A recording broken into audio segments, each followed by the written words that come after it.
Es un placer para mí presentarles al primer expositor, el doctor Antoine Becara. Es actualmente profesor de neurociencias, neurología y psicología de la Universidad de Southern California y miembro del Brain and Creativity Institute de la misma universidad. Se desempeñó como investigador y profesor en la Universidad de Iowa, donde realizó importantes trabajos científicos junto con los renombrados neurocientíficos Antonio y Hannah Damasio. Su área de investigación se centra en el estudio de la neurobiología de la toma de decisiones y en el rol de las emociones en las funciones cognitivas.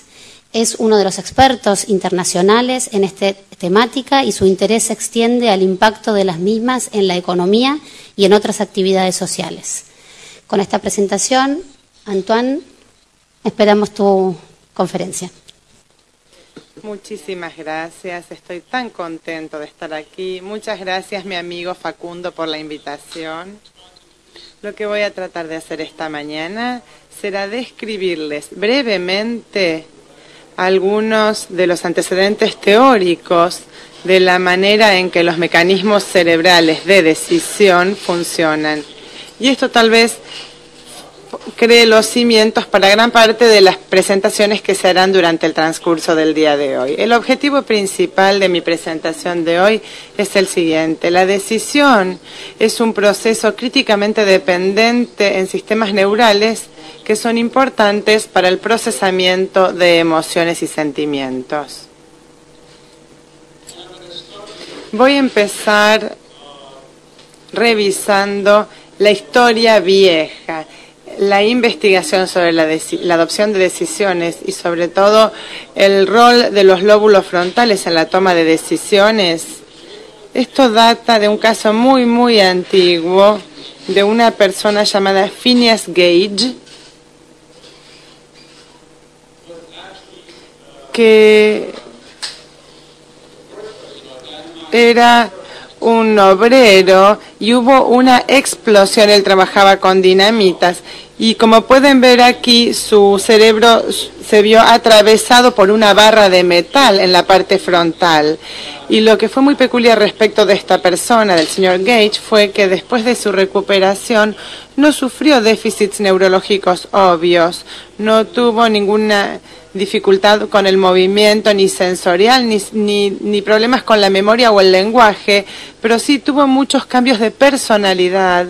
Sus decisiones y su juicio se vieron afectados y durante muchos años entender por qué sucede esto, cuál es el rol del lóbulo frontal en estos mecanismos, sigue siendo algo que ha sido ignorado. Hubo muchos casos de síndrome del lóbulo frontal que se han dado a lo largo de la historia y sin embargo no se les prestó demasiada atención hasta fines de la década de 1980, donde se le empezó a prestar más atención al lóbulo frontal gracias al trabajo de Antonio Damasio cuando él propuso la hipótesis del marcador somático. Esta hipótesis propuesta por Damasio atribuye la incapacidad de ciertos pacientes con daño en el lóbulo frontal de tomar decisiones ventajosas en la vida real a un defecto en un mecanismo emocional, y a esto nos referimos con somático. Cuando hablamos de somático nos referimos en forma intercambiable con el término emocional. Se trata entonces de un mecanismo emocional o somático que señala rápidamente las consecuencias prospectivas de una acción y asiste o ayuda en la selección de la opción de respuesta ventajosa. Sin embargo, eso fue lo que atrajo la atención de la mayoría de las personas o de los críticos. Pero la realidad es que el marco del marcador somático no tiene que ver solamente con esas señales emocionales, sino que se trata de una teoría neurológica completa que describe los distintos roles que desempeñan las distintas estructuras del cerebro en el procesamiento de la información que conduce a la toma de una decisión. Aquí tenemos una imagen de los sistemas cerebrales que están involucrados en la toma de decisiones.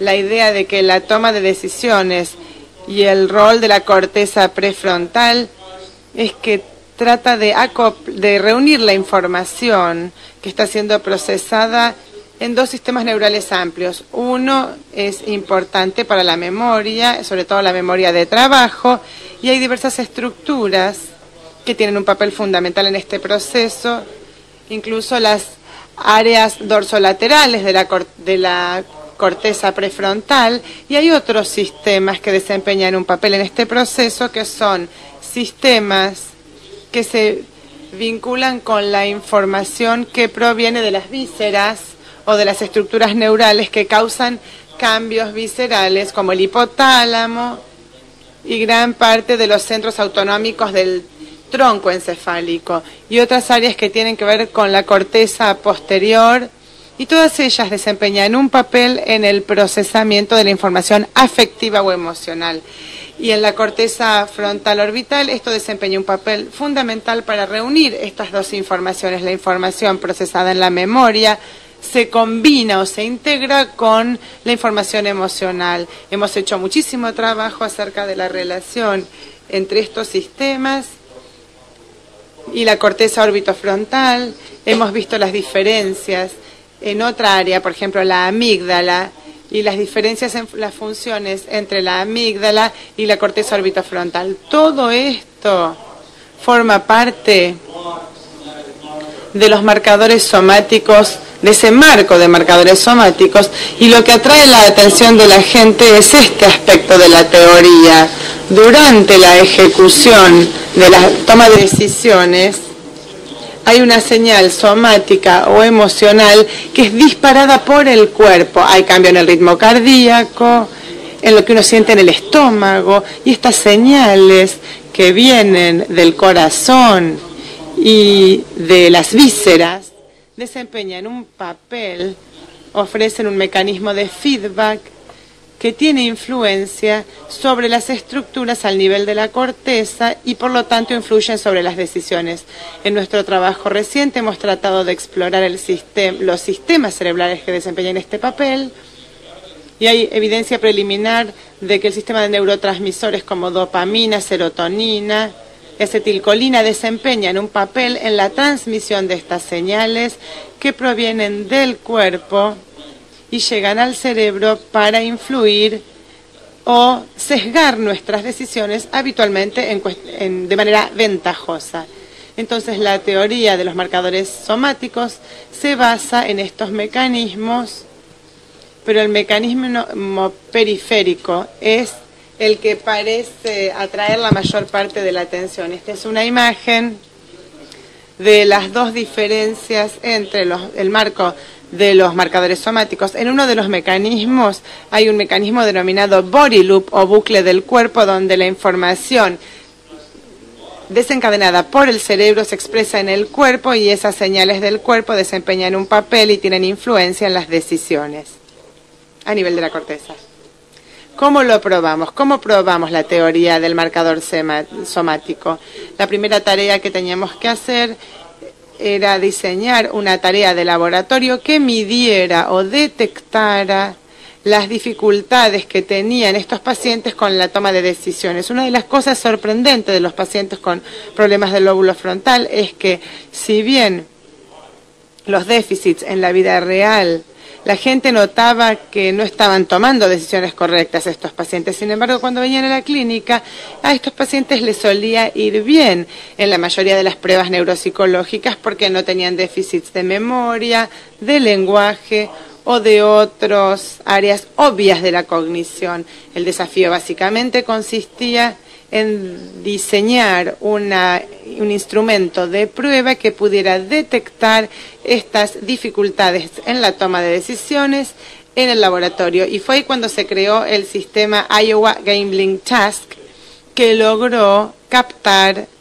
estos déficits en las decisiones en estos pacientes en laboratorio.